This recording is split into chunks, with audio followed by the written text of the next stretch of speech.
Hi, everyone. Welcome to today's webinar. Just to let you know, we'll start the presentation in about 1 minute. We're waiting for everyone to get in and get settled. Thank you so much for joining us.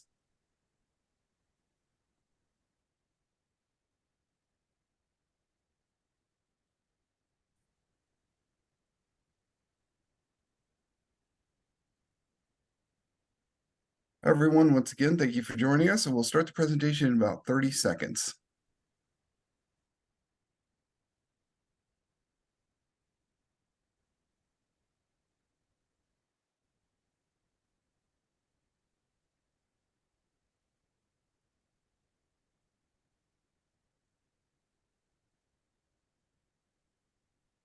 Hello, everyone, and welcome to today's Safety and Health Magazine webcast. How to Become a Better Safety Leader, sponsored by Alert Media.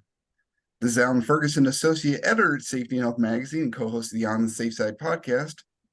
Thank you so much for joining us. And before we get started, there are a few housekeeping items. As a disclaimer, the views of today's speakers are their own and do not necessarily reflect those of the National Safety Council or Safety and Health Magazine. Any mention of a commercial enterprise product or publication does not mean the council or the magazine endorses those items.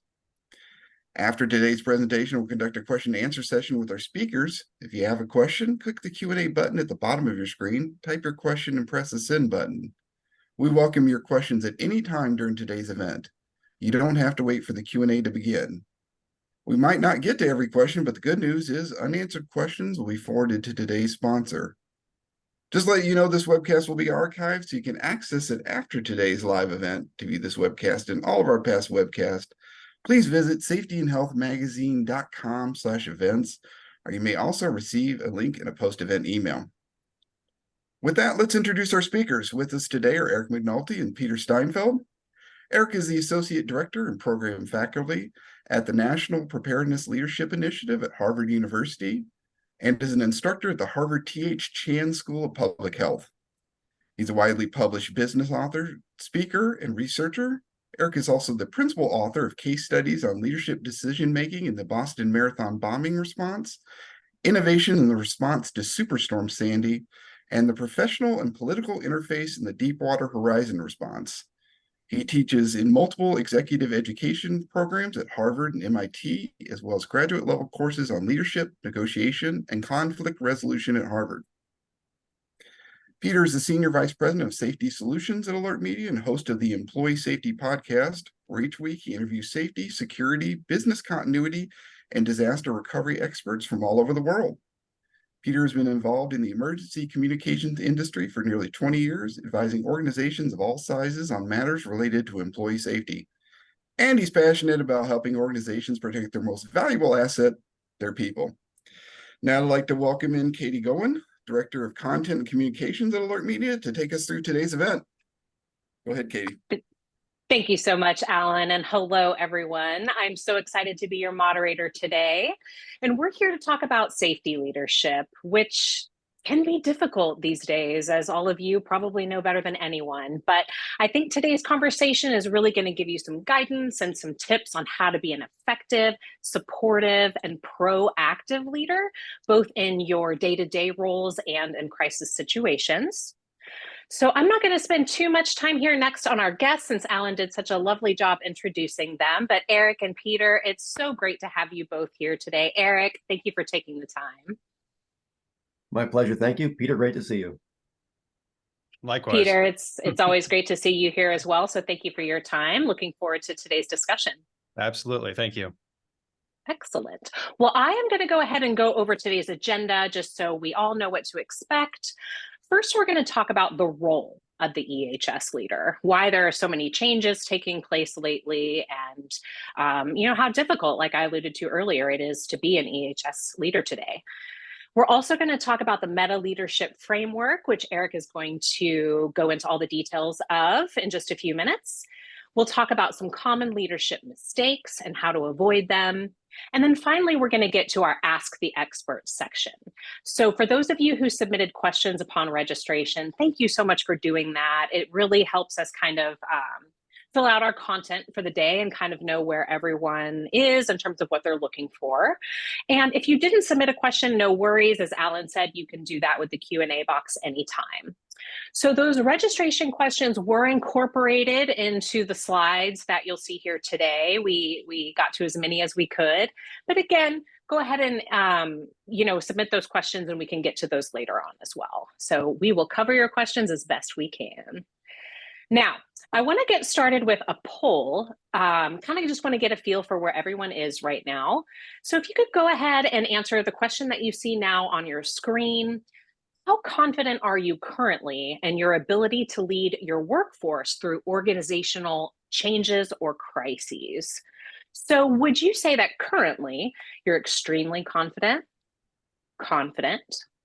neutral, not confident, or perhaps you're not currently a safety leader? So let me give that just a few more seconds. If you could go ahead and get your responses in now, that would be great.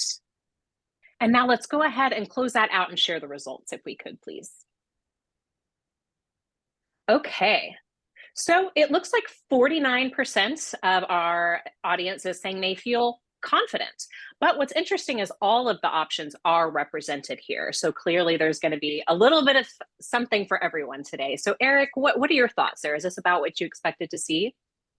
Well, I'm really happy to see this level of confidence, and I'm glad that I think there's always room to get better here. But you can also see a significant number of folks are worried about how do they get better. They're neutral or not confident.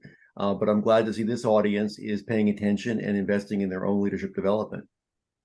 Absolutely. Peter, do you have anything to add to that? No, that was very well said. Same thoughts. Excellent. We will go ahead and close that out and move on to the role of the EHS leader. So I'm going to turn it over to Peter now. He's going to talk about how these roles are evolving and why so many changes are taking place. So Peter, take it away. Absolutely. Thank you, Katie. And I'm just going to tee things up. The real star of the show is Eric. So between what he presents and the questions that he's going to tackle, it's going to be great, but I think this will help. And let's start by talking about how the roles of EH leaders have changed over the recent years.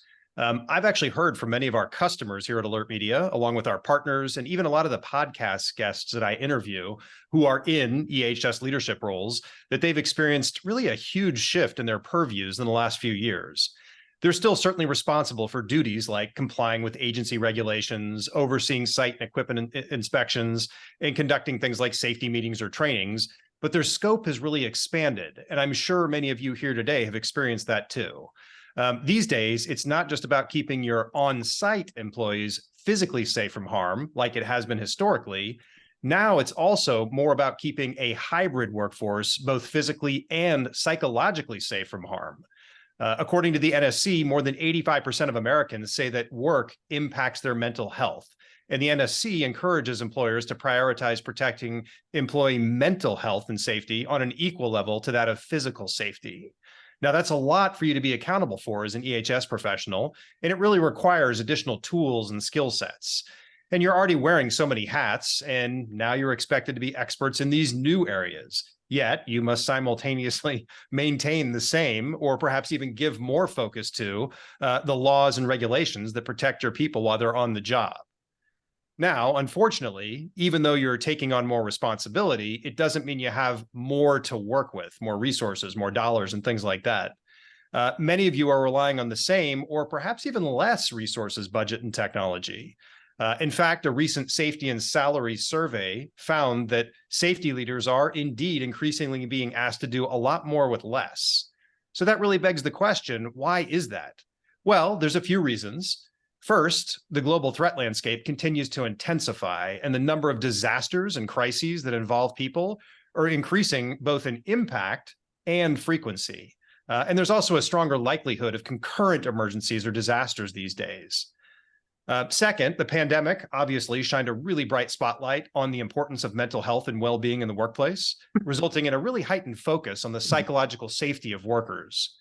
And then lastly, many organizations are experiencing labor or economic issues like attracting and retaining talent, rising costs due to inflation, and even layoffs. So this means that many safety teams are just lean or understaffed.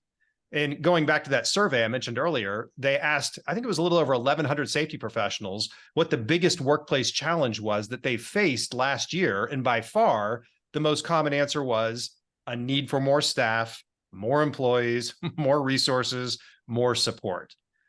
So moving forward, it's really crucial that you learn to adapt to these organizational changes and broader scopes of responsibility that you have. Now, when it comes to doing more with less, you simply can't lead the same way that you always have before. Changes in responsibility mean changes in your approach to leadership. And look, we know it's not easy. In fact, it's incredibly difficult. We hear it all the time, and we certainly empathize with what you're struggling with. But there's no secret sauce for being a great EHS leader in this new environment, which was why we've partnered with Eric and NPLI to shed some additional light on this topic for you. So NPLI has been at the forefront of leadership practice and research for over 20 years now. They prepare individuals to lead more effectively, and this is important, with a lot greater confidence during crisis and during change. So I said it before, but you're definitely in great hands today. Eric, I believe you have a really tried and true framework that can help our audience adapt and even thrive in their roles. So I'll turn it over to you. Thanks, Peter. Thank you very much. And you're right, the role is changing a lot. And we see this in the people we work with, those who come through our executive education programs. They are being asked to do more. And as you say, we're thinking more about safety and the whole EHS role much more expansively than what's happened in the past. And the meta leadership framework, which has been developed over the past 20 years, really is meant to help address that, and always has been meant to get people to take a more expansive view of their roles. That's why that meta prefix is there, much like meta research or meta analysis. It's meant to remind you to take your head up out of your specialty and look more broadly. It's useful in crisis as well as every day. We have trained more than 10,000 people around the world. I've trained many crisis teams myself around the world. And it really, we draw on a broad range of areas of expertise in order to put this together. So from neuroscience and psychology, understanding organizational behavior, all the different levers you have to understand how do you be an effective leader, and how can you get the organization overall to be a more leaderful organization. And at the heart of that, and if we can go to the next slide, Katie, is the meta leadership framework, which is intentionally simple. We didn't want to make something that was hard to understand. And this is, we don't come from a theoretical base. Our work is very much field-based, very practical. And you heard earlier in my bio about some of the case studies I've done. We get out into the field to be with leaders in difficult situations, or to talk to safety teams and really get to know what are their challenges, what's working, what's not. And that's where we develop our approach. Now, the three dimensions you see here on the symbol on the right side of the slide, in the center is the person, you. You have to know yourself, your strengths, your weaknesses, what you bring to the table, because there is no generic great EHS leader. You're each going to inhabit that role a bit differently. So introverts versus extroverts, somebody who's been on the job 5 years versus 25 years, even things like your birth order will affect your personality. And so you want to embrace that role in a way that's authentic to you. Yes, there are some common skills. We'll talk about those. But in terms of how you step into the role, it's going to be you as an individual. Now, you, of course, are in a situation that's that big red circle. You have to understand the context in which you're operating. So what are the threats? What's the state of the business? What's the overall situation in terms of the social situation, the communities in which you operate, the economy? All that plays into the safety environment. And then at the end of the day, it's all about relationships, which is why you see the arrows there. You want to lead down. You want to be a great leader for your team. That's really important. That's about where 90% of the leadership literature and training is. But you've also got to lead up. That's a really challenging thing in the EHS role, because you've got to get the business line executives, your senior team, to pay attention to the issues that you need to worry about to make sure that the organization is not an unnecessary risk. You've got to lead across to your peers, make sure they get them to be your allies in the efforts, as you can be allies to them as well. And then leading beyond, the chance to lead out to the community, to families, to the media, to regulators. You have the chance to exert influence there as well. So as you're thinking about your own leadership ability and how you're developing it, these are a good lenses to put against it. How well do I understand myself, and how am I going about that? Journaling and reflective practice is a great way to grow as an individual. How well do I understand the situation, and what question should I be asking? And then if you assess your relationships up, down, across, and beyond the organization, you'll really see where the leverage points are, where you can take action, where you may need to do some work to shore things up. But it's a really great guide to building your leadership over time. We can go to the next slide. So rather than give you the 10 best practices, we thought we would jump in and give you some common mistakes. We're going to kind of reverse engineer the great things to do by telling you some of the mistakes we've seen as we're out in the field and ways to avoid them. So I think this will be helpful, and this also addresses some of the questions you raised. Now, one of the one mistake is to see EHS as just a specialty. Yes, there are specialized skills and knowledge you have in it, but it's also a general skill as well, a general function. Because every individual, every function in the organization can contribute to safety. Every individual and function in the organization can benefit from safety. So to the extent you see yourself as a bridge builder, as the connective tissue, you can walk anywhere out there and have something good and smart and beneficial to say. Get people to collaborate. Think about who are your natural allies. Peter mentioned that broader role now that includes things like hybrid work and even cyber safety. You may not be doing the cyber safety, that may be in IT, but you should be natural allies there. HR and legal, the folks who have a lot of paperwork to do when there's a big safety incident, always look for the intersection of pain and money. So they should be your allies. The maintenance and janitorial staff, make sure you thank them, because when they're doing their job well, you have fewer slips and falls. So they should be your natural allies. So all across the organization. And then as you get out and really get to know the business, get to know the organization, you'll be able to identify the gaps and see ways to close them. And part of how you do more with less is by getting more people on your side and invested in this. And we'll talk more about that in a moment. So the second big mistake we see is that safety is kind of bolted on, not baked in. What you really want to try and get to is where it's really part of the culture, where it's actually part of the cultural DNA. And again, I've been in organizations where you can really see that they think about safety almost unconsciously, because it's so baked into every single thing they do. They've made it into a routine. So, again, one organization I spent a lot of time with, every meeting where there was somebody either from outside the organization or outside that facility started with a short safety briefing. Right? You're going to tell everybody where the bathroom is. You're going to tell them where to get a cup of coffee. Why not tell them how they can save their lives if something happens? Where's the exit? Where's the muster point? It doesn't take a long time. It's really easy, but it became very routine. And it gave you an immediate signal. We care about safety. So you can do things like that. And as you're communicating the policies and procedures, don't just make it about what you care about and your sort of top list of top risks or top compliance issues. Make sure you're doing this because the organization cares about people, right? You care about the people there. You want them to get home safe to their families. You want them to be productive and engaged at work. You want to care about the things they care about. And when you can communicate that, now it becomes less about compliance and more about we're building a vibrant, healthy culture here. And so I think, think about this again, beyond just the checklist to how do we make it so everybody who walks in the door understands we really care about safety? It's part of who we are. It helps you attract better employees because you get people who care about safety and don't want to be in an unsafe environment. Helps you retain folks. So there's many, many benefits to doing this. And it just reflects that you're it can be an employer of choice. You're a good community citizen when you care about your effect on people and their lives. The next area is where, again, people come up with a generic checklist where they've looked at a generic set of risks. You really want to the extent that you can, inform your priorities based on data. So you can look and see where are the risks and how can we best address them. So one of the companies I've worked with most frequently, when they looked at their global workforce, they saw the number one risk they faced were automobile accidents. They had a lot of people on the road in a lot of places.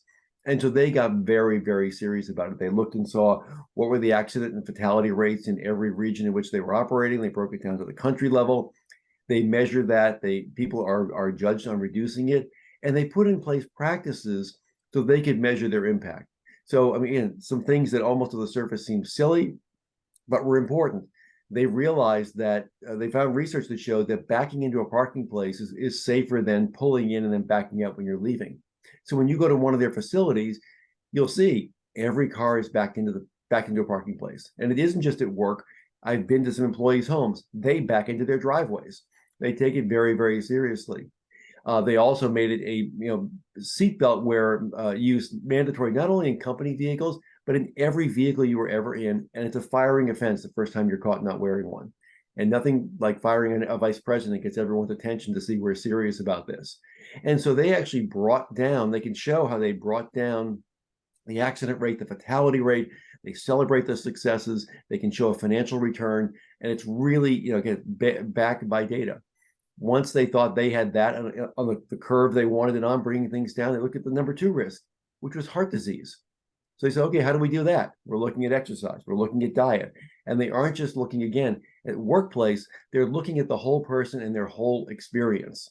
Because, yes, if an accident happens at work, that's important for your reporting, your workplace error reporting, those kind of things. But wherever the accident happens, that affects whether the person's available to work, the cost of lost productivity, all those things, having to replace or retrain people. So you want to help make people safe in their entire lives. And so again, they worked out and have begun to work to build it into a full range of programs to address that risk they saw. They even came up with a program for kids of their employees to help them learn how to be safer and better drivers, better eating, better online. And it was so popular, a couple of their customers asked if their workers' kids could come to the program. That's how you show that you are both doing it through data and baking it into your DNA. So let's talk about some of the leadership mistakes that happen. And again, depending on how long you've been in a leadership role or how new you are to the organization, you have to learn to get comfortable and embrace the role. And you are going to make missteps. That happens to everyone. No one is perfect. I've seen very experienced people make some pretty big mistakes. So you always want to be thinking about where is that leadership hazard and how do I avoid it? The first of these is what we call leading from the emotional basement. Now, we know we all have an instinctual response to threat. Freeze, flight, fight, the triple F response, your amygdala fires up, and it takes you into a panic response because your brain's primary job is keeping you alive. It senses a threat, it wants to move you out of the way. And if you step off a curb and there's a car rushing toward you and you jump right back without thinking about it, that's that triple F response kicking in, and it's a really good thing. However, when you're not in that immediate threat, the same reaction happens. And if you begin to try and lead in that panicked triple F state or from that emotional basement, you can do some pretty stupid things. Don't hit reply all on the email when you're angry. Don't get in front of the media. You really want to focus on calming down, regulating your emotions. The best way to do that is breathe. 3 deep breaths. When you begin to control your breathing, you control everything else. You'll feel your heart rate goes down. You feel much more in control. As soon as you can show your body that you're doing something you know how to do, it turns off that panic response and puts you into productive thought. So if you're called to either address your executives or the board or go in front of the media or community group, take those 3 deep breaths. You want to be measured. You want to be calm. You want to be collected because you're a role model. And people watching you, they'll begin to mimic your state. They'll begin to mimic your behavior. So if you're panicked, they're going to be panicked. If you can be calm, they'll be calm. One of the ways you can set the tone in the entire room. This is a tricky one. And again, I find it so important that this notion of when leaders focus on control, they get into trouble because you don't control everything. You don't control the media. You don't control your customers. You don't control the public. Now, what you do control, you want to do really well, right? You want to handle the job you've got, and the things you can control, you want to do a good job handling them. But beyond that, think for a moment. How much do you like being controlled? Most people don't like it very much. However, everyone likes order. Knowing what's expected of you, I know what's expected of you, you know what to expect of me, we can work well together. When those expectations are aligned, you get a lot of harmony. That's when you get order in the situation. So as you're thinking about, when you're facing a situation, how do I inject order into this? Part of it's control and controlling the things you have control over, doing them well. But beyond that is being able to create some certainty and some clarity around key areas like mission and values and core operating principles. Those can help you bring order to the situation. Now, remember, we always put people first. Remember, we always want to take this action before that action. Those kind of things inject order into the situation without you having to be the person in charge of everything, because you'll never be the person in charge of everything. And another thing is, as you're leading, and this is different from managing a crisis or being that initial responder, you've got to be thinking forward. You want to be anticipating what's happening next. And so often I can see people get stuck in what I call the thin edge of now. It's like, again, that triple F response pulls you in a crisis situation. We know we as humans actually lose some peripheral vision, that your eyes actually focus in more tightly. And you want to step back and take that bigger view, because you've got to be thinking about what's going to happen 6 hours from now, 12, 24, next week, as this situation unfolds, as you go from response into recovery. You want to be thinking about that. And that's where your brain needs to go. So make sure someone is taken care of right now. And if you've got to, hopefully you aren't the only one doing everything. But if you are, even then, make sure you pull some time back and say, next hour, now that things seem to be under relative control, I got to think about what's coming next. Where you've got a larger team, you can dedicate people to doing some scenario planning. What's our best case, worst case, most likely case? Begin to game that out and ask, what has to be true for that to happen? What decisions do we have to make? What resources do we have to allocate? So again, you're trying to get one step ahead of what's happening so that you're able to exert more influence on the situation. If you're always in that reactive mode, one step back, it's really, really hard to catch up. And then you're at the mercy of the situation instead of the other way around. Now, we have a tool for this called the pop talk loop, which I'll very briefly explain. And you can go to YouTube and look it up. We have a short video which will tell you in more detail. But it's a way of getting your leadership rhythm and getting you thinking forward. So that pop is the analysis side. Think of a figure-8 loop. And on the left-hand side, you've got 3 steps: pop, perceive, begin to bring in information, gather data as to what's happening. O is for orient. Look for patterns in that data. What's happening? What's the meaning here? Our brains are natural pattern-seeking machines. So begin to see, what do I think is happening here? The second P is for predict. Once you see a pattern, patterns tend to repeat themselves. So once you see what's happening, you can predict what's going to happen next. You begin to do that move into the forward thinking. That's the analysis side. When you move to the right hand of the figure-8, the doc side, now you've got to decide. You've actually got to make some decisions based on those predictions. What do you need to have happen? You make some decisions, you've got to operationalize it, because if you don't turn the decision into action, nothing is going to happen. So make a decision. What resources do I need? How much time is it going to take? Do we have to get authorization from anyone? We have to bring in other stakeholders, etc. And then the final step is communicate. Make sure everybody knows what's going on, what the plan is, how you're carrying it out. Once you've gone through that loop once, you go back and do it again, because hopefully you'll have changed the situation. Those decisions you've made, the actions you've taken will have changed things on the ground. You want to re-perceive and say, are things going the way we thought they were going to go? If so, do more, go to your next step. If not, you pause and figure out what's not right, what's not working here, and make appropriate adjustments.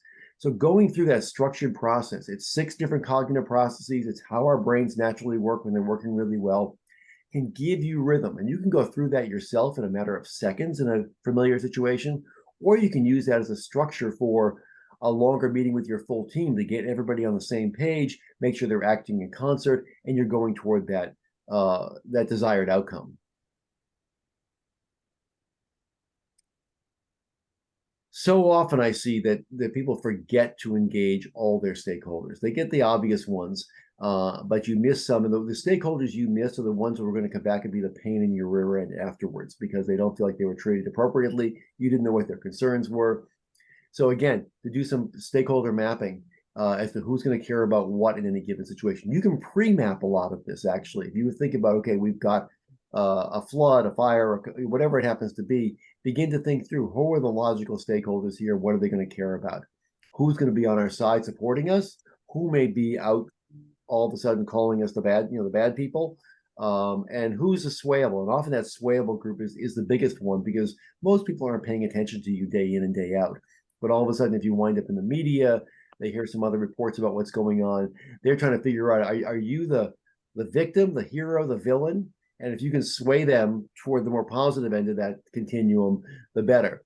And also be thinking about the secondary situations and who's going to be affected. I remember one of the more startling things I learned when I deployed during Superstorm Sandy down to New York and New Jersey. And there was a cemetery right next to one of the major oil storage facilities. And there was a bunch of oil that came out, like those giant tanks actually got moved off their footings. Oil spilled into the graveyard. And I was talking to the incident commander there who was working on it. And he said, I have 185 separate oil spill sites, because every one of those graves was a person That person had a family, and that's what they cared about.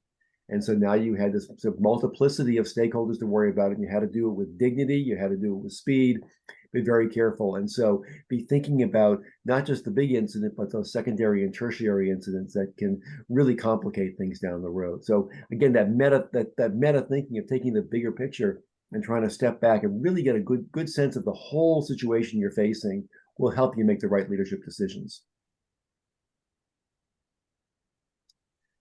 We had a couple of questions about burnout that were submitted in advance. And this is where, again, as a leader, you've really got to be thinking about pacing. How fast do we need to go in for how long? Because your real job is to keep yourself and others stronger longer. And again, when an incident hits, everyone wants to go fast, and often that's very appropriate. You've got to take immediate action. But as the situation begins to unfold, if it's more than a very short-term incident, not everything has to go super fast. You got to differentiate what has to go fast, who's worrying about that, what can take a little bit longer time, what's the appropriate time to make decisions or get things done. Realize that everybody can't run a sprint, and if you burn people out, if you wear them out, you're not going to have a good team there to finish the incident. So be thinking about how do you give people breaks, and that can be and yourself, you've got to give yourself a break as well. Make sure you're getting some rest. If you're working 20-hour shifts, you're not going to last that long. We all have physical and psychological limits, and you won't be making good decisions. You'll get short-tempered. It degrades the entire situation. So one of the things I think is most important that the best organizations do, but a lot of organizations don't, is think about how you're going to onboard and offboard on your crisis team. So you have to have those backup players so that if somebody's working, let them work 8 hours, have a good handoff process, so you can hand it off to the next folks who are going to work 8 hours, hand it back, and so on. Everybody gets their rest. Everybody gets to be at their best, which is really what you want, to be able to do that. But if you can't do that full rest period, even research has shown, even getting outside for a 5 or 10 minute walk, getting out in the trees, some fresh air, that really will rejuvenate you. Short naps can help. But if you don't take care of yourself, you won't be able to take care of others, and you will not be in a position to lead effectively. Eric, thank you so much for all of that information. You explain it so articulately. There is a term we use in podcast production. You speak in sound bites. So you could just grab any sentence that you say, and it's going to be a compelling quote. So thank you for that. Thank you, Kate. Well, it's a lot of short times. I'm looking forward to the questions. Yes, absolutely. So we're going to get to the questions portion now. As you can see, again, we incorporated as many as we could early on, but go ahead and ask some now too, and we'll get to what we can. So Peter, I know you're going to moderate these, so why don't you go ahead and take it away? What do we got? Absolutely. Yeah, we received tons of great questions. So thank you for that. Much appreciated. And I think this should make for a really good discussion. Unfortunately, I don't know that we'll be able to get to them all, but I think we'll capture the spirit of most everything that was asked. And if not, please feel free to reach out afterward as well. We're happy to follow up. There are 4 or 5 general categories of questions that we received. They start with general leadership and management questions.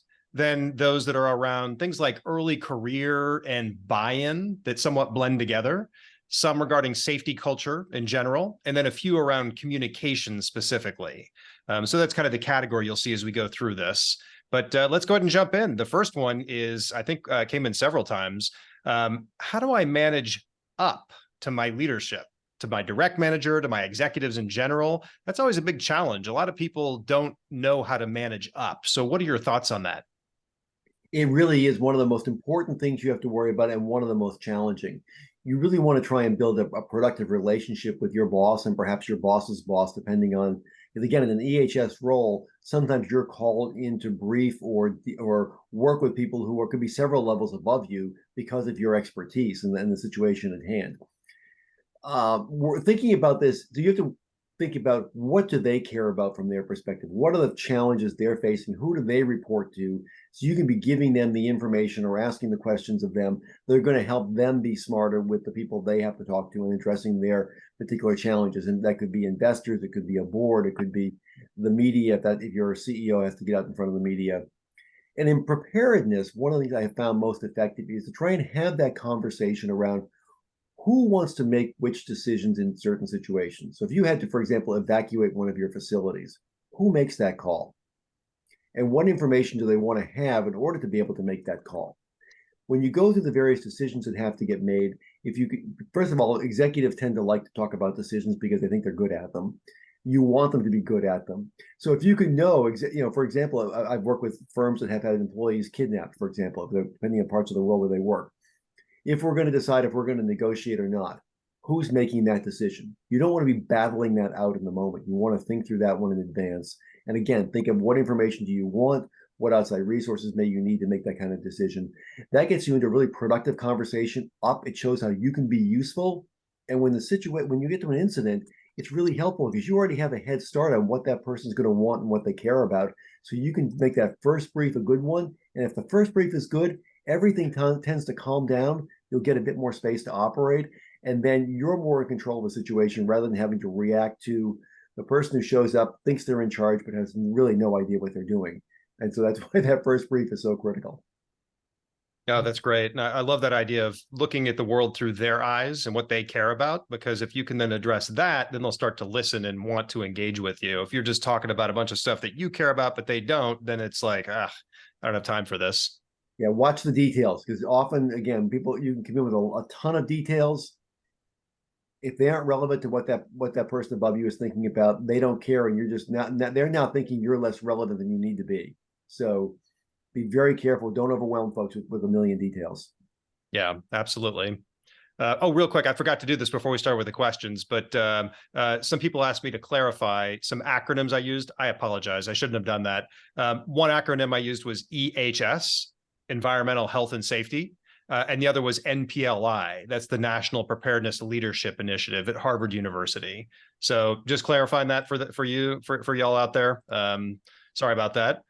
But continue on in the questions. This next one I thought was really poignant. And that is, how do I avoid and manage my own threat assessment bias and assumptions? I can imagine that if you do this day in and day out, you start kind of thinking the same way all the time. How do you step back from that to make sure you address each situation freshly? That's a really good point, because we all come to every situation with biases. That's how our brain cuts through all the data we have to process every day that creates little shortcuts that turn into biases. So one way is to ask, so what has to be true for this assessment to be correct, which will get you thinking more deeply about your assumptions and what you may have taken for granted. So what underlying situations have to be true for this be unfolding this way? Another thing is also just to ask the people around you. One of the things I've done when I've been out doing workshops with people, we build scenarios on the fly to work through PopDoc and some other tools. And I just say, what's keeping you awake at night? And some of the things they say will be things I'm aware of or that were in the corporate risk register. And then there'll be other things that nobody ever thought of. I'm worried about my employees. I remember one of them, this was several years ago, but talked about radicalized employees before we had our whole raft of that. And everyone was all of a sudden, ooh, how did we not think of that? And that was just by asking somebody in the field who had a very diverse workforce and they had some social unrest, who said, this is what keeps me awake at night, because what happens if this happens? And we're all of a sudden the bad guys, not the good guys. So just asking that question will get you fresh perspectives on this. So those are two ways I think you can help overcome those biases. Yeah, I like the idea of talking to your peers in other industries that have a similar role and say, hey, what are you guys faced with? And then they'll start to say things. You're like, what? we don't face that, but oh my gosh, maybe we could. And it just starts you thinking down a different path. Absolutely. All right. Yeah. Next one on the list. This one's pretty common. A lot of people struggle with this one, but I'm an introvert and struggle with interpersonal skills. How can I lead folks if I don't really have the best charisma? Or perhaps, as another person asked it, how do I overcome imposter syndrome? So I would say the first thing is you're not an introvert. You have introversion qualities, right? This isn't a stamp you can never overcome or compensate for. And there are times as an introvert, you may have to step up and be forward and outside and engaging. It's going to be hard. It's going to be tiring, but realize you can do that. So my own Myers-Briggs, I'm right on the introvert, extrovert, right on that dividing line. I have to get up and speak in front of people for a living. And so I have to go out and be an extrovert for a bit, but then I plan a time to relax. I don't do a presentation and then go right to a big dinner with a lot of people. I give myself time to relax. Also realizing and just to embrace that. One of the most effective leaders I ever worked with was very quiet, actually very diminutive person, so not a tall, commanding presence, but everyone paid attention to her. What she said was important. She was careful in what she said. She didn't try and fake that she wasn't an introvert or a quiet person, and people actually would lean in to listen.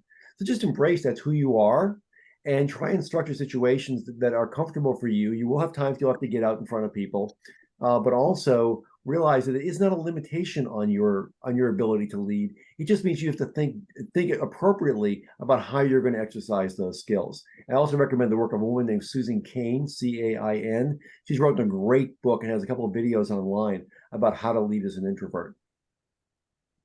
Well, following up on that, another question that came in several times was, how do I motivate and lead others when I have no substantial authority?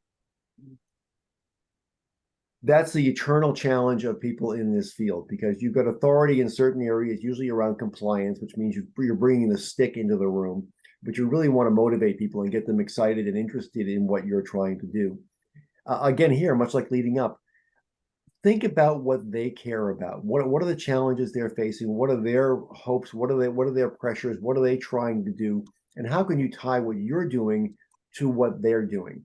And that will be a way to them. So you're start talking at them, but you're doing something with them.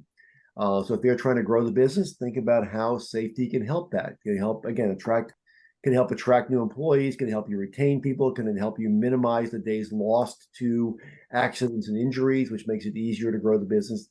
Try and make that linkage. No one ever has all the authority they want. But also think about your power in any situation. Part of it is positional power. Again, whatever your particular title is comes with a certain list of things you can do and authorities you can exercise. But another kind of power is called referent power, and that is your power as an individual. If you're someone that people see when you show up, you show up on time, you're well prepared for a meeting, you're going to have good ideas, you're invested in that larger mission or solving that larger problem, not in taking credit for yourself, they're going to want you in the room.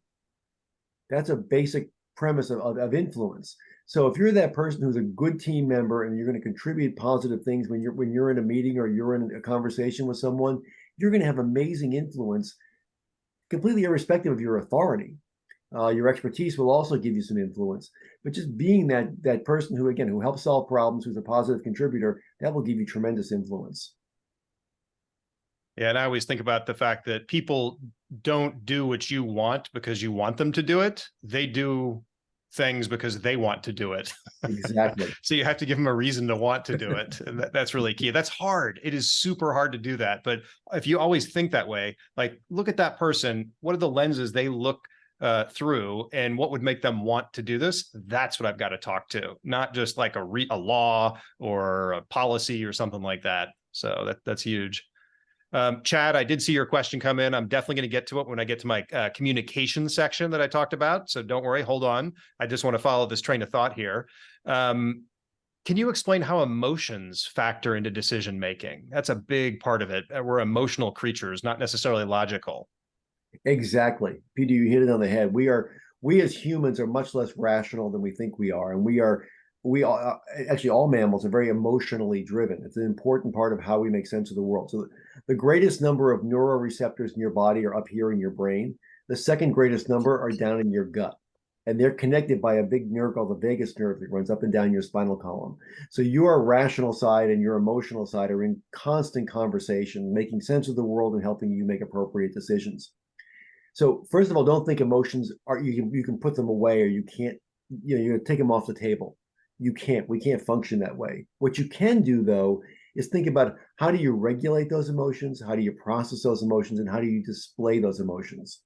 So, and you want it to be appropriate in certain situations, obviously, and keep things under control. So one of the people I've worked with a lot, the healthcare system out on the West Coast, and is a retired naval officer who has a bit of a temper. And he trained his XO, his executive officer, to tell him when he could see the commanding officers, he's about to yell at people, say, "Sir, time to talk to the seagulls." and he would go outside and he would go yell at the seagulls for a few minutes, get it out of his system, and then come back in and have a more reasoned conversation. So you want to be thinking about, when are emotions your friend? And again, showing vulnerability, showing empathy, or that you're, if you've lost a colleague to a fatality, or if somebody's been seriously injured, express that, right? But you don't want it to get in your way that of you being able to get things moving and take care. So you want to be able to practice regulating it, and again, give yourself an outlet to express those emotions that you may not want to do in front of your team. You're going to have to explain to my wife tonight why I'm out talking to the seagulls when my children start driving me crazy. That's fantastic. I love it. Okay, very good. So next question came in that's pretty interesting is, any advice for recovering from a leadership mistake? Yes, because you're going to make them. None of us is perfect. We all make leadership mistakes. I think actually the best policy is to be forthright and say, I made a mistake. That vulnerability with your people will show them that you're authentic, that you are, understand you're fallible just as they are fallible. Own up to it, say why you made it and what you're doing to correct it. Okay, it isn't just sort of, okay, I screwed up here. I made a mistake. Here's how I made the mistake. Here's, maybe you share some reasoning with them. And then here's what I'm doing to fix it. That shows you're learning. It shows you're getting better. But that is really, really, that vulnerability is really, will buy you a lot of credibility with your followers. So it's super important. Yeah, without a doubt. All right, so on to the communication section. This came in from Chad, and someone else had asked it earlier too, but the shortened version of it is, how do you break down silos organizationally in order to foster communication and at more of a we mentality for the greater good? And Chad specifically was asking, so you mentioned avoiding working in silos from a safety perspective, but what if the entire organization operates in silos? Legacy companies and divisions and departments conduct different training at different times using different learning management systems and platforms. How do you attempt to break down all those different silos across those different categories? And if it's taking too long to break them down, or you just simply can't, how would you move forward with driving a positive safety culture and making change in such a complicated situation? So Peter, I have a feeling you have some thoughts on this one as well, but my brief take is, and what I have found is, don't talk about breaking down the silos. Talk about connecting them intelligently. Those individual functions exist for a reason. There's specialized knowledge, specialized processes, in some cases equipment and training, and reasons people do that. So it's much less threatening to say, we want to connect these silos intelligently, not we want to break them down. Think for a minute about your body. Your body is full of dozens of specialized structures. And we don't ask the heart to do the job of the liver, or the liver to do the job of the skin. But they're all functioning very distinctly, but in harmony. That's the same thing we're looking for in organizations, right? People that there are certain people, you don't want your accountants doing HR, you don't want your HR folks doing your, doing the finance stuff. You want them doing those functions, but you want to make sure they're working harmoniously. So talking in those terms is much less threatening than saying we got to break down the silos. And safety is one of those ways you can create that harmony, because it gives some common ground. Yeah, that's great. I think the only thing I would add to that is more of a what not to do aspect, which is never call anyone's baby ugly. So if you see they've developed something and they've been using it, and you come in and essentially say, hey, I've got something better, different for you, that's literally calling their baby ugly, and they will just shut down and they don't want to listen to you. So think of it from that perspective. I think that can be really, really helpful as you try to figure out what to do in your specific scenario. All right. Another one actually just came in. I'd love to jump to this because I think it's pretty interesting for folks that are getting started in this industry. How do you start a new job in the safety industry with just no confidence, without feeling overwhelmed and anxious about failure? Always a challenge. First off, realize they gave you a job for a reason. So someone has some confidence in you. You may not think you can fully inhabit the role yet, but they saw something in you and said it's important. You're good enough. We're going to give you a job. We're going to pay you a salary. You get to walk in the door and be here as part of us. So don't underestimate that. Realize that if you are early in your career or early in a position, you're going to be doing a lot of learning. And the first thing I would focus on is relationships. don't worry about getting stuff done right away, but get the relationships in place and begin to learn, how does the place tick? What's the vibe here? Who are the important players? Begin to build those relationships, and as you do that, your social confidence will grow, and then your expertise as a safety professional that will blossom as well. Don't go in thinking you have to impress everybody with your 17 things you know how to do right away. Build those relationships first, and then you'll find out how to express things, how to ask. Just asking questions sometimes will begin to open up some interesting conversations, and your confidence will naturally grow as you feel more comfortable there. Yeah, and I would just add, don't sell yourself short. Sometimes you think, I forgot, is it the Dunning-Kruger effect, where you learn a bunch of stuff and then you realize how much you don't really know? Well, everybody else that doesn't have your job hasn't learned those things. So you actually do know a lot more than most people. And all you have to do to be an expert is know 1% more than everybody else. Always remember that. And you can continue to get better and better over time. That's right. All right. So kind of going along that theme of just like buy-in and making sure you don't have imposter syndrome. How do you get buy-in from employees who just don't see value in your objectives? And then that leads on to like management as well. Like there's a lot of people you need to get buy-in from. I know we talked about it a bit before, but can you maybe extrapolate on that a little bit? Sure. So you have to, first of all, think the language they're thinking and or what they care about. So there are people who are going to care about the financial side of the impact of safety. And you've got to be able to talk that language and say, okay, we understand for each day lost costs us this, and you can actually roll out some data and some numbers to back that up. Other people, you want to have a very human conversation. If you're with someone and you see a picture of their young kids on their desk, have that conversation and how important their family is to them. And so if their family is important to them, they want to get home and as good as they came to work in the morning. So that safety issue is very much about making sure you get back to that family and you're that great parent or that great sibling, and you're connecting with them on that level. I think that the trap I see people walk into is that they come in with the things that the safety folks care about. And we think, okay, I'm going to make you care about the things I care about. Yeah. No, I got to find out the things you care about and then wrap what I need to get done, wrap that into it somehow. It takes some finesse and it takes a little bit more work. But when you can connect with what they care about and show how what you're doing is relevant to it, now all of a sudden they become much more open to having that conversation and taking the appropriate actions. And when you think about safety culture, you talked about this, it's super important to make it just part of what you do. What are some of the ways to connect with people to make safety just a core value for everyone and really instill a safety mindset, especially in young people who think they're invincible, especially when they do dangerous jobs? Or as one person actually asked, I'm looking here, shift the focus from one of compliance to one of ownership. That's right. And I think that, and again, I think that is the ownership piece is really important. And thank you to the person who asked that question. I think when you actually can give them a role in this so that if they see something they can do that should be done differently or better, or where they can raise the safety flag and say, hold on, we're not doing this the right way. If you empower them to be part of the solution, they're much more likely to jump on board with this. In some cases, you do have to bring the compliance stick and say, no, we do it this way, but explain why. We do it this way because we've seen this accident, or we know our peer organizations have seen this kind of incident, and we don't want it to happen to you. You have to be good at storytelling in this job and relate to this.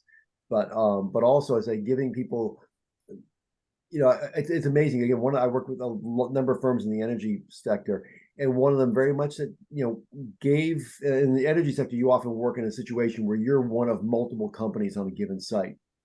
And their employees are told, if this site is not meeting our standards, which have been at a high level has been negotiated before they do the work, but if they're not meeting our standards, you have our permission to stop and just not do what you stop. You pull back and we're done. That really shows them the organization takes it seriously and that they have a role, and it helps them avoid that peer pressure of, oh, we're going to cut the corners here, or we're just not going to quite do it that way. No, I know my management is going to back me up if I say we're not doing it because we're stopping because they were going to take this shortcut, or they were not going to do things a certain way. That really helps. And but again, I think finding stories both in the organization, in the industry, to talk about what the good things when things go right, but also the bad things that can happen when things go wrong, and realize that there are consequences. And that's doing it, storytelling makes it much less threatening than walking in and saying, "Okay, you didn't do steps 1 through 4 correctly. We're going to yell at you." Yeah, and you mentioned storytelling, which it seems like there's two things that you have in your vault that you can use, which is storytelling or anecdotes, and then you've got statistics. When is it better to use one or the other? To me, it seems like, I always, the phrase I say is you can tug at the heartstrings with stories and anecdotes, but you really tug at the purse strings with statistics. But it seems like the statistics resonate with the executives, whereas the stories resonate more with the people that are doing the jobs. Anything you would comment on that? I would in that. I mean, one of the things we know about communication is that people don't listen to your data until you've made an emotional connection with you, and they trust you. So that that's what the story can do. The story can animate it.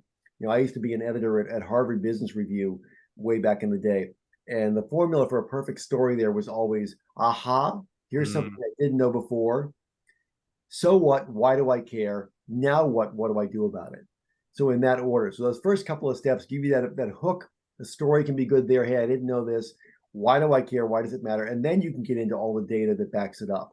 If you just throw data at people, often it'll go over their heads, unless you get to you're talking to a true data nerd who that's all they care about. But most folks want that connection. All right, guys, thank you so much. That is all the time that we have for questions, but I do have some additional resources for all of our attendees. But first, I want to go ahead and just launch our final poll before we wrap up. So, you've heard from Peter, who's our communication expert at Alert Media, but we also have a full team of experienced experts in safety, security, business continuity, crisis management. So just take a moment, if you could right now, to let us know if you'd like to hear more about how Alert Media can help. You can say yes, and we will get you some more information, or you can say no, not at this time, and no hard feelings. So we'll just give that one more moment. And then let's go ahead and close that out because I want to get to these additional resources. So first, we have Eric's book that I alluded to earlier, and I spy it over his shoulder in his camera frame, which is You're It, Crisis, Change, and How to Lead When It Matters Most. You can find that book anywhere you can buy books.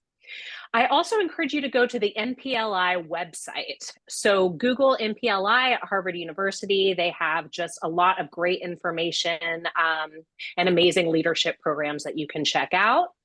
And then finally, we have Alert Media's emergency response plan template. That is downloadable for free at alertmedia.com, and it can really help you build a comprehensive emergency plan. So with all of that, I would just like to thank Eric and Peter for being with us today. Eric, I'll start with you. Thank you so much. You're just a wealth of information, and I appreciate you sharing it with us. A pleasure. Thank you. And thank you for all the people in the audience for the work you do. Yeah. Wonderful. And we do have an attendee that said they just ordered your book. So congratulations. And Peter, thank you. It's always great to host these with you. I love learning all about communication from you. No, it's been great. Thank you, everyone, for attending. We really appreciate it. Hopefully that was useful content for you. And Eric, you are awesome as always. Thank you so much. Pleasure. Wonderful. Thank you. All right, guys. Well, that concludes our presentation. Thank you for spending part of your day with us. Please come back for another Alert Media webinar. We love to see familiar names and faces on our screens. And of course, I want to thank Safety and Health Magazine for hosting us. They are always such an amazing partner. So with that, I'm going to go ahead and turn it back over to you, Alan. Well, yeah, thank you so much. A fantastic presentation, everyone. We want to thank Eric we want to thank Eric McNulty, Peter Steinfeld, Katie Gowen. Also, a big thank you to our sponsor, Alert Media, and of course, a very big thank you to everyone who attended today's event. Take care and have a safe day.